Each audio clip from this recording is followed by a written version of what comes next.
नमस्कार नमस्कार नमस्कार मित्रांनो, मी डॉक्टर योगेश राजूरकर, तुमचा लाडका. आज पुन्हा एक नवीन मराठी व्हिडिओ घेऊन माझ्या मिसेस बरोबर, माझ्या बायको बरोबर, माझी बायको तेजस्विनी राजूरकर, मी योगेश राजूरकर. आज एक आपण रेमेडी ऐकणार आहोत. जी रेमेडी असं झालं की काही वर्षानंतर हळूहळू ती रेमेडी जशी कळते तुम्हाला तसं तसं त्याची पेशंट्स तुम्हाला दिसायला लागतात. आणि मी डिस्कस करत असतो मॅडम बरोबर डिस्कस करत असताना मॅडम म्हणाले, अरे अशा माझ्याकडे एक दोन तीन केसेस आहेत. 2-3 केसेस आहेत. म्हटलं अरे वा, मग छान. म्हटलं याचा व्हिडिओ पण बनलेला नाही, एक व्हिडिओ बनवूया. आणि औचित्य जे आम्ही साधलं याच्यासाठी ते आहे 15 ऑगस्ट. 15 ऑगस्ट आपला इंडिपेंडन्स डे, स्वतंत्रता दिन, ज्या दिवशी भारताला इंग्रजांच्या गुलामगिरीतून स्वतंत्रता मिळाली. आणि त्या स्वतंत्रता मिळण्यासाठी कित्येक जणांनी आपले प्राण वाहिलेत, आपलं आयुष्य वाहून घेतलंय. अशा सगळ्या आपल्या स्वातंत्र्य सैनानी दिग्गज लोकांना आमच्यातर्फे लाख लाख प्रणाम. आणि हाच दिवस आमच्या अकॅडमीचा इनॉग्रेशन डे आहे. याच दिवशी आमची अकॅडमी चालू झाली होती. आज 5 वर्ष पूर्ण झाली. तर आता अकॅडमीचे नवीन ॲडमिशन होतीलच. आणि त्याच्यानंतरच म्हणजे 12 सप्टेंबरला सेमिनार आहे. 12, 13, 14 सप्टेंबर सया ग्रँडला डायनामिक सेमिनार आहे. 3 दिवस रेसिडेन्शियल सेमिनार आहे, जिथे आम्ही एकत्र खूप मस्ती करतो, गाणी म्हणतो, नाचतो, गातो, अभ्यास करतो. हा, ते पण करतो. बरोबर आहे की त्याच्यामध्ये म्हणजे सकाळपासून संध्याकाळपर्यंत रात्री 8-9 वाजेपर्यंत लेक्चर चालतात. खायचं, प्यायचं, झोपायचं, नाचायचं, मस्ती करायची आणि नुसता अभ्यास करायचा. नुसती होमिओपॅथीने काय काय बरं झालं, कसं बरं झालं, काय रुब्रिक, काय रेमेडीज, धिंगाणा असतो नुसता होमिओपॅथीचा आणि मस्तीचा. दिल दोस्ती आणि होमिओपॅथी ह्याचा धुडगूस जर बघायचा असेल तर सायामध्ये नक्की रजिस्टर करा. सायाला रजिस्टर करण्यासाठी काय नंबर्स आहेत ते मी तुम्हाला देईनच, स्क्रीनवर येतील.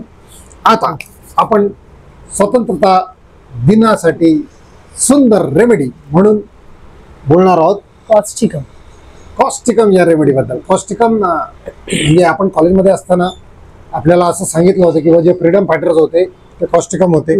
आता ते कसे होते, काय रुब्रिक्स आहेत ते पण आपण बघूयाच.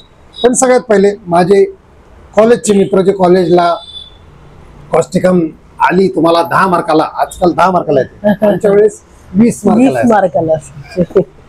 तर यांना त्यांना 10 मार्कासाठी कॉस्टिकम आली तर तुम्हाला काय काय लिहायला पाहिजे. कॉस्टिकम मध्ये काही महत्वाच्या गोष्टी आहेत ज्या तुम्ही लिहिल्यात तर जो पेपर चेक करणाऱ्याला त्याला कळणार की हा ह्याला कॉस्टिकम येते.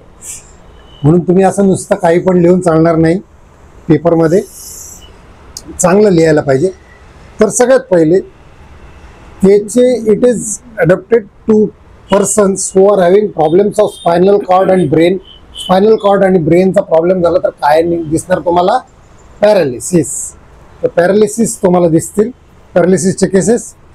याचे पेन्स जे आहेत ते कॅरेक्टरिस्टिक आहेत. जर तुम्ही कीनोट वाचला, ॲलेन्स कीनोट, तर रॉनेस आणि सोरनेस कुठे कुठे, मसल्समध्ये, जॉईंट्समध्ये, एनसमध्ये, रेक्टममध्ये, थ्रोटमध्ये, वजानामध्ये, युरिनमध्ये, सगळीकडे रॉनेस आणि सोरनेस लिहायला विसरू नका. रॉनेस, सोरनेस लिहायला पाहिजे. आता पॅरालिसिस आहे म्हटल्यावर कॉन्स्टिपेशन होणार. नक्सोमिकाचं कॉन्स्टिपेशनची कारण वेगळं आहे, ह्याला कॉन्स्टिपेशन कारण की पॅरालिसिस आहे, त्याला हेच येत नाही. आता एक पॅरालिसिस म्हणजे युरिनरी स्पिंक्टरचा पॅरालिसिस होईल. तर मग तुम्ही खोकलात, खोकल्यासाठी फार सुंदर रेमेडी आहे. Every time you cough a little urine passes, escape होते, ड्रिबलिंग होते. तर this is also keynote of causticum. आणि it is also a good remedy for paralysis of single parts. कुठेतरी एक ट्रिगर म्हणजे एखादा फिंगर पॅरालिसिस होतो, फुट ड्रॉप होतो, टोसिस ऑफ अप्पर आयलिड, यासाठी कॉस्टिकम फंटास्टिक रेमेडी आहे. भरपूर आहे रे causticum. wards of the nose face were large pedunculated jagged wards तसं भरपूर आहे. कॉस्टिकम 10 मार्काने 50 मार्काचा लिहिता आला पाहिजे तुम्हाला. कमॉन, राईट, ठीक आहे. तर हे सगळं लिहायला विसरू नका. आता माझे प्रॅक्टिस करणारे मित्र जे प्रॅक्टिस करतात, ज्यांना कॉस्टिकम कशी वापरायची, तर त्यासाठी मॅडम एक केस सांगणार, मी एक केस सांगणार. अशा केसेस तुमच्याकडेही होतात, तुम्हालाही दिसत आहेत. फक्त तुम्हाला कॉस्टिकम तीच आहे हे समजायला पाहिजे, राईट. तर सगळ्यात पहिले आमच्या मॅडम तेजस्विनी मॅडम एक केस सांगतील. मॅडमची फार सुंदर केस आहे म्हणून. येस, बोला मॅडम. माझ्याकडे एक लेडी आली, म्हणजे मुलंच घेऊन आले, त्यांची मोठी 2 मुलं होती, ते घेऊन आले. अहो बघा, हिला सारखा ताप येतोय, सारखा दर 4 दिवसाला ताप.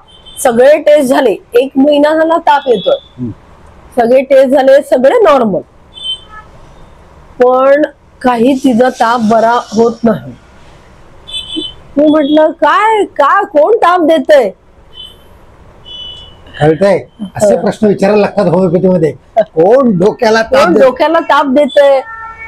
तर मग मुलंच म्हणाली, अहो हिला ना आमची समाजसेविका आहे ना ही. म्हटलं समाजसेविका?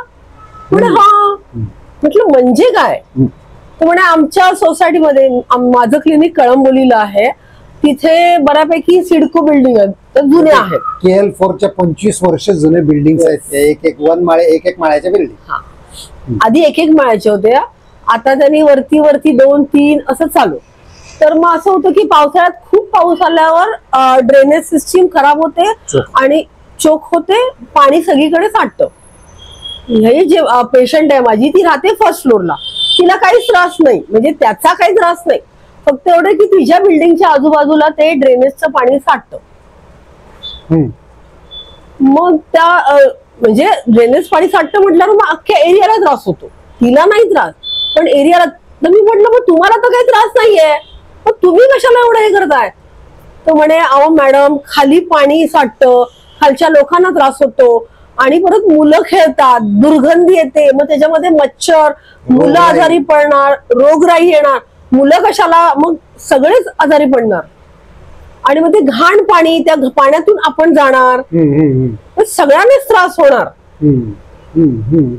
मग ते कसं काय सांगा ना मॅडम? लहान लहान मुलं खेळतात आणि मग त्या पाण्यात खेळणार, ते आजारी पडणार नाही हो. बायका पण सारख्या जातात. ही काय करते माहितीये? मग ती सगळ्या बायकांना गोळा करते आणि ती जाते नगरसेविकेकडे. नगरसेविका आहे आमच्याकडे, तर नगरसेविकेकडे सगळ्या बायकांना ती गोळा करून घेऊन जाते. ती कंप्लेंट करते आणि मग त्या नगरसेविकेला घेऊन ती सिडको ऑफिसला जाते. मग हे सिडको ऑफिसला ती भांडते की बाबा ह्याला असं त्रास होतो, असं होतं, सगळं भांडते.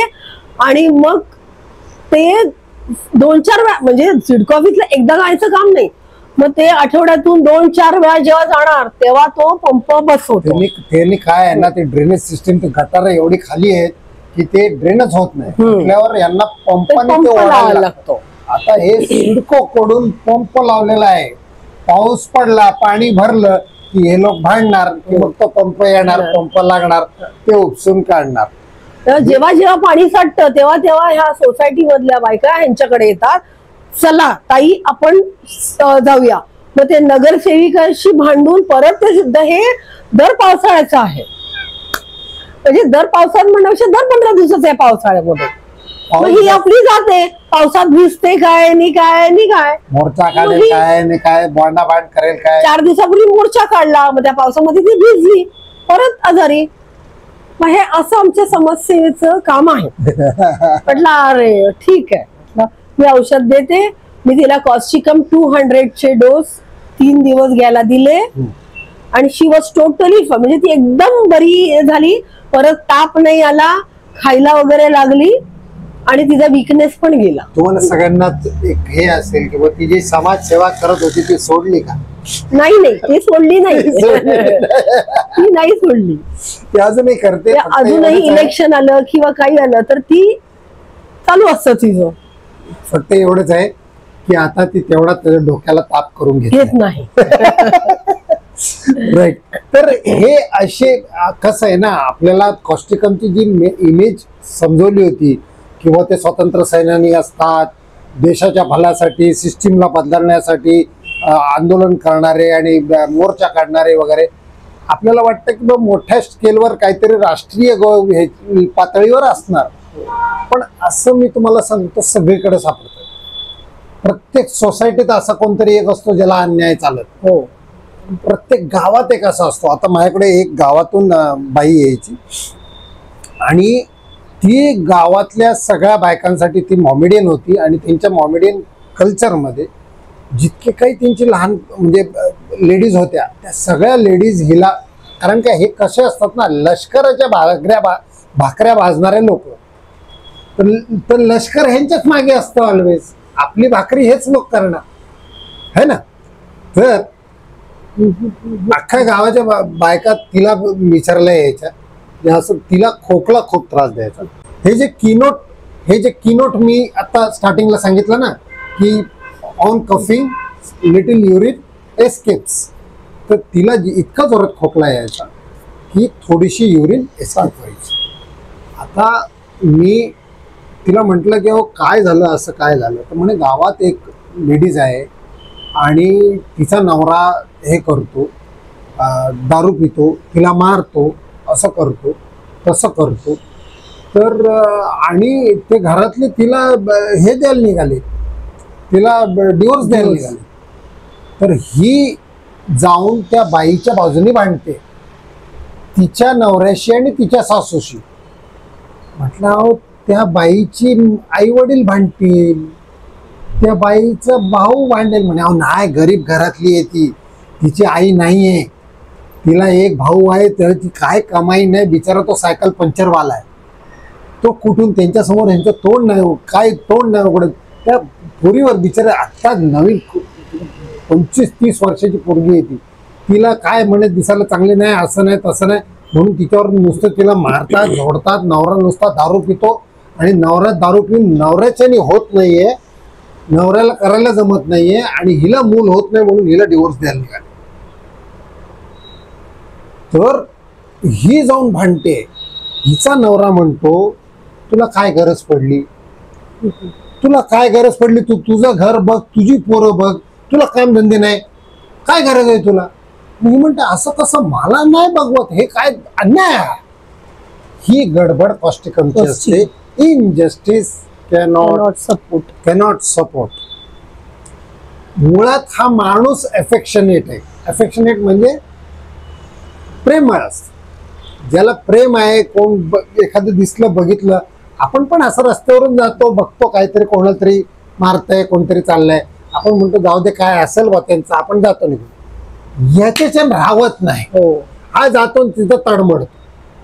तर बाजूच्या घरात गावातली बाई आहे, त्यांच्या घरात काय भांडणं चालली, हिला काय करायचं. मी म्हणाले मी त्या नवऱ्याला जाऊन बोललो, समजा तू उद्या लग्न केलं आणि परत जर तुला मूल नाही झालं तर मग तू हिला पण, मग तिला बाहेर काढून हिला घेशील काय, बोल. तर म्हटलं अरे हे असे करून बोलणारे असतात. तुम्ही त्या विषयाबद्दल त्या बाईला विचारा की अशी तावातावानी, अशी जणू काही कोर्टात केस लढवली नाही, जशी कोर्टात केस लढवावी ना तशी ती केस लढवते. तुम्हाला ही बाजू सांगेल, ती बाजू सांगेल आणि त्याच्यासाठी, त्या हक्कासाठी, एखाद्या माणसावर होणाऱ्या अन्यायासाठी हे स्वतःची राख रांगोळी करून घेईल. हे कॉस्टिकम असतात. असे कित्येक लोक तुम्हाला सापडतील. किंवा मुलींना सांगितलं जातं किंवा मुलींनी असं आटोक्यातच राहायचं. ते म्हणतात का मुलींनी का आटोक्यात. माझ्याकडे पोरगी आली होती एक 20-22 वर्षाची, ती माझ्याकडे आली तर टकलू करून आली. मी तिला बघून म्हटलं हे ये काय करले. ती म्हणाली क्यों, फक्त पुरुषांनीच करायचं का टकलू, आम्ही पण करू शकतो बाहेर. म्हणलं धन काय म्हणलं, तुम्हाला पुरुषांना सगळं फ्रीडम आहे, आम्ही का नाही करायचं. अरे वा. ती पोरगी जी होती ना ती कुठे कामाला होती माहिती आहे, लॅब डायग्नोस्टिक लॅब चेन असतं ना, जसे लॅब्स आहेत बऱ्याचशा, ती लॅब टेक्निशियन नव्हती. तिचं काम होतं तिकडे बिझनेस आणायचा. आता ते डायग्नोस्टिक लॅब आहे. आता ही सगळीकडे जाऊन तुम्ही टेस्ट करून घ्या, तुम्ही ही टेस्ट करून घ्या, ही त्या मॅनेजरशी भांडते. अरे लोगों को कुछ हो नहीं रहा है, खाली पीली उनका खून क्यों निकालने का. मग काय येडी आहेस तू. अरे त्याच्यावर पोट चालतंय तुझं, असं कसं करते. ते म्हणे नाही पण चुकीचं आहे ना, कोणाला काय त्रास होत नाही, उगाच त्याला रक्त काढायचं, त्याचा रिपोर्ट करायचं आणि त्याला सांगायचं तुला हा आजार आहे. अरे काय बावटपण आहे. म्हटलं अरे तुझं कामच ते आहे. तिला कॉस्टिकमला अन्याय झालेला दिसला की त्याच्या पुढे काही कळत नाही. तो बावटा आरका स्वतःचे रांगोळी करून घेईल, तिला त्या जॉबवरून काढून टाकण्यात आले. त्याच्यासाठी तिला खोकला, तिला दमा होता. हे असे तुम्हाला असे कित्येक सापडतील. हे बघा ह्याच्यामध्ये रुब्रिक्स तुम्ही म्हणाल, मी रुब्रिक्स यावेळेस सांगायचीच विसरलो. पहिलं असतं अफेक्शनेट माणूस आहे, आणि ह्याच्यामध्ये मेन जो असतो ते म्हणजे अनार्किझम, रिव्होल्युशनिस्ट म्हणजे जी काही पद्धत आहे त्याच्या विरोधात जायचं. फक्त कॉस्टिकम आणि मर्कसॉल हे दोघंही रिव्होल्युशनिस्ट आहेत, दोघंही अनार्किस्ट आहेत. दोघांमध्ये फरक हा आहे की कॉस्टिकम लिगली जातं म्हणजे कायदेशीर, आणि मर्कसॉल मारून एक घाव दोन तुकडे करेल. आता ही मॅडमचे जे ते बाई होती ती काय करायची, नगरसेवक कडे जा, तिथून त्यांना घेऊन ती सिडको ऑफिसला, सिडको ऑफिसर कडे जा, सिडको ऑफिसरला ऍप्लिकेशन मोर्चा काढ.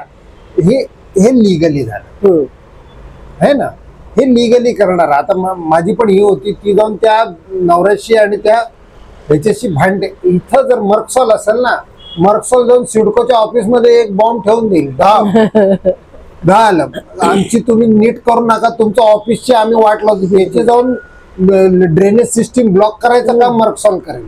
तुमचं जेव्हा तुंबेल ना तेव्हा तुम्हाला कळेल कसं होतं. ही मर्कसॉलची पद्धत आहे. म्हणजे तुम्ही स्वतंत्र सेनानी काळामध्ये भगतसिंग जे होते ना ते मर्कसॉल लेवलचे. इंग्रज ऐकत नाही ना, एक बॉम्ब टाकून दे, महात्मा गांधी मोर्चा काढतील, लाठी खातील, अहिंसा करतील. हे कॉस्टिकम. असे कॉस्टिकम आणि मर्कसॉलचे डिफरन्स आहे. रिव्होल्युशनिस्ट असतात, अनार्किस्ट असतात, आणि ह्याच्यामध्ये हे इम्प्रॉव्हिडंट होतात. इम्प्रॉव्हिडंट म्हणजे त्याच्यात त्यांना स्वतःचा फायदा कळत नाही. Delusion, climbing boys will be harm. आता स्वतःचा फायदा कळत नाही त्यासाठी रुब्रिक आहे इम्प्रॉव्हिडंट, करेक्ट. आणि नंतर एक रुब्रिक आहे delusion, climbing boys would be harmed. म्हणजे आता जी पोरं मोठी व्हायला लागली आहेत त्यांचं नुकसान. की आत्ता पोरगी आत्ताशी 25-28 आहे, अख्खा आयुष्याची राखरांगोळी होईल तिच्याबरोबर. असं मी होऊ देणार नाही. काय झालं ते, तिचा नवरा तिला वैतागलाय, ते काय वेडीएस बाई, अख्खं गाव म्हणतंय तू कशाला जाऊन लोकांना लोडबोड कर. हे असे कॉस्टिकम असतात ज्यांना स्वतःची पडलेली नसते, गावाची पडलेली असते. हे खूप सेन्सिटिव्ह असतात इमोशनली, आणि ह्या सगळ्या गोष्टीमुळे त्यांच्यामध्ये खोकला येणे, वॉर्ड्स येणे, पॅरालिसिस होणे, टोसिस होणे, ह्या सगळ्या गोष्टी राईट साइडेड रेमेडी आहे. लक्षात ठेवा. असे कॅरेक्टर तुम्हाला तुमच्या आजूबाजूला, तुमच्या सोसायटीत, तुमच्या गावात भरपूर सापडणार. त्या सगळ्यांना कॉस्टिकम देऊन बघा काय मजा येते. मग तो ताप असो, मग तो खोकला असो, दमा असो, किंवा वॉट्स असो, राईट. तर ही होती कॉस्टिकम. दिल्यावर तुम्हाला जर रिझल्ट आले तर नक्की कॉमेंट बॉक्समध्ये कॉमेंट करा. आणि आम्ही आता प्रयत्न हा करतोय म्हणजे मॅडम हात धुवून मागे लागलेत ही मराठी चॅनलवर व्हिडिओ पडत राहिले पाहिजे है ना मॅडम. तर व्हिडिओज पडत राहतील. सायासाठी रजिस्ट्रेशन करायचं आहे.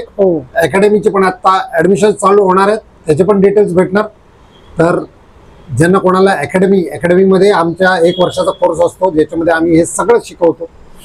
सगळे रेमेडीज घेतल्या जातात, पिडियाट्रिक केस टेकिंग घेतली जाते, ॲडव्हान्स्ड केस टेकिंग घेतली जाते, GNM शिकवलं जातं.